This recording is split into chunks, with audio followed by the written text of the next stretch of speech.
જય જવાન, જય કિસાન, જય જય શિક્ષિત યુવાન, નારી શક્તિનો જય હો, જય મા ગુજરાત.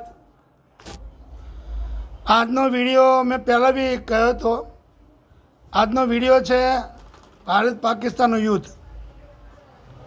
તો આપણો ભારત દેશ મજબૂત છે, ભારત દેશના સૈનિકો મજબૂત છે, વાયુદળ, નૌકાદળ, હવાઈ દળ બધા મજબૂત છે, એના કમાન્ડરો મજબૂત છે, આપણો દેશ મજબૂત છે. પણ આ યુદ્ધની અંદર એક વસ્તુ સાચી હું બતાવું કે કોઈ પણ 5-10 સભ્યો આ બાજુ, 5-10 સભ્યો આ બાજુ, સામસામે ટોળાની મારામારી થતી હોય તો બંને પક્ષને થોડું ઘણું વાગે, મારું એવું માનવું છે.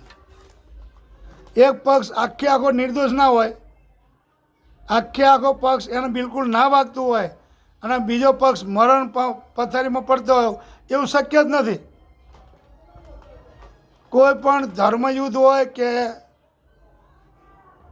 પરિવારનું યુદ્ધ હોય કે કિસાનનું યુદ્ધ હોય કે સામસામે લુખ્ખા તત્વોનું યુદ્ધ હોય, કોઈ પણનું મારામારી જ્યારે સામસામે થાય એટલે બંને પક્ષમાંથી ઘાયલ થાય ને થાય, આવું સાયકોલોજી છે, મારું માનવું છે. તમારું શું માનવું છે? બરાબર, આ વસ્તુ ફાઇનલ છે. આજે 5 જણા અમે 5 સામે થયા તો એ મને મારશે, હું એમને મારીશ. ચલો, હું એવું કહું કે આપણે એમને પૂરા કર્યા, પણ 5 ઘા તો આપણને પડવાના જ. તો એવું કેમ બતાવી નહીં શકતા કે આપણને બી આટલું થોડું નુકસાન થયું? થાય તો ખરું જ. યુદ્ધ ચાલે એટલે ભારતને નુકસાન થાય, પાકિસ્તાનને નુકસાન થાય, પાકિસ્તાન ભારતને નુકસાન કરે, ભારત પાકિસ્તાનને નુકસાન કરે, આ વસ્તુ ફાઇનલ છે. તો શા માટે આપણે કહેવાની જરૂર છે કે ભાઈ આપણે ભારતને કંઈ નુકસાન નહીં થતું? એમ એવું કેમ કહેવાની જરૂર?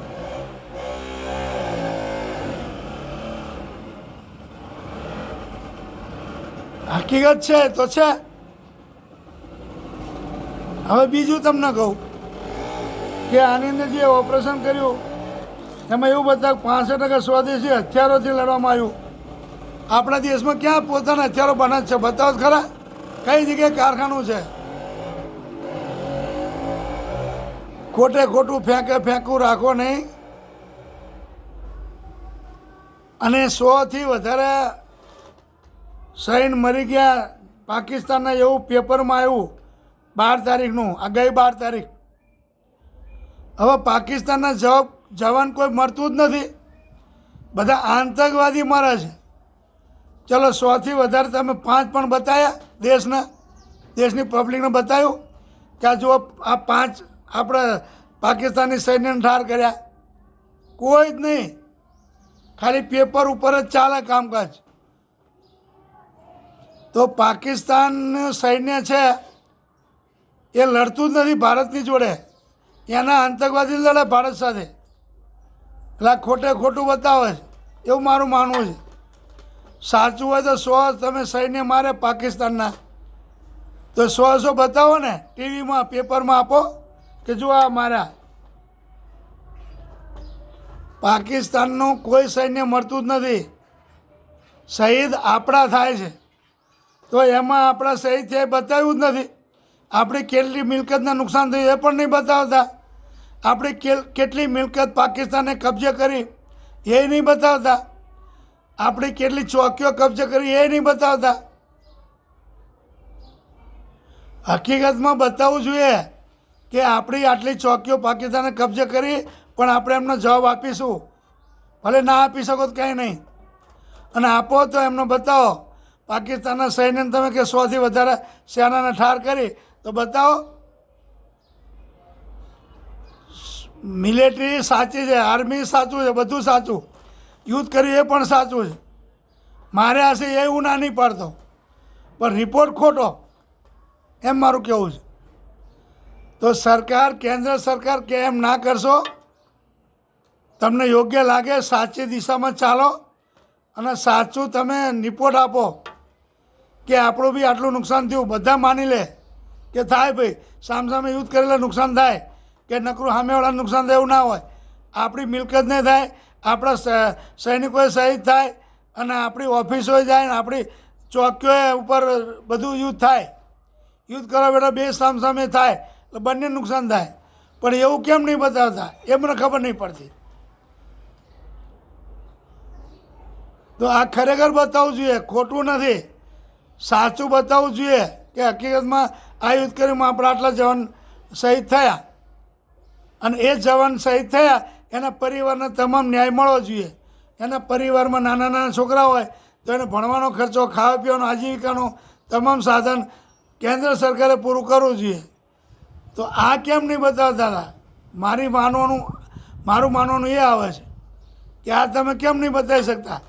આ બતાવવાથી કેન્દ્ર સરકારની મિલકતને નુકસાન થયું, ભલે થયું, ચોકીને નુકસાન થયું એનો વાંધો નહીં, પણ જે આપણે સૈનિકો શહીદ થયા હોય તો એના પરિવારને ન્યાય તો મળે, ન્યાય તો કોઈ અપાવે કે એના આટલા નાના બાળકો છે, એની પત્ની છે, એના મા બાપ છે અને આ શહીદ થયા છે એના પરિવારને આપો કંઈ. આપણા શહીદો થયેલા સૈનિકોને ક્યાંય ન્યાય નહીં મળતો. તપાસ કરો તમે તો બધાને ન્યાય મળે. એના માટે સાચો રિપોર્ટ જરૂરી. અને જેટલા શહીદ થઈ ગયા સૈનિકો એના પરિવારની તપાસ કરો, એના મા બાપની તપાસ કરો, એના ભાંડુઓની તપાસ કરો, એના બાળકોની તપાસ કરો. સ્કૂલમાં ભણે છે તો ભણતર બગડ્યું, એની પત્ની શું કરે, ઘરમાં શું આવક છે, અને એવા પરિવારને પૂરેપૂરી મદદ કરો. દેશ માટે શહીદ થયા હોય સૈનિકોના પરિવારને ધ્યાન આપો. અને વિરોધ પક્ષ આનો વિરોધ કરો. વિરોધ પક્ષ હાવ એટલે હાવ ડફોળ થઈ ગયો છે, કોઈ જાતનો વિરોધ જ નહીં કરતા. કેમ આવું એ ખબર નહીં પડતી. સાચો વિરોધ બહાર પાડો, સાચી હકીકત બહાર પાડો. વિરોધ પક્ષે વિરોધ કરવાનું કામ છે પણ સાચો વિરોધ બતાવો. ખાલી પોલિટિકલ જ વિરોધ કરવાનો કોઈ મતલબ નથી. જય જવાન, જય કિસાન, જય જય શિક્ષિત વન, નારી શક્તિનો જય હો, જય મા ગુજરાત.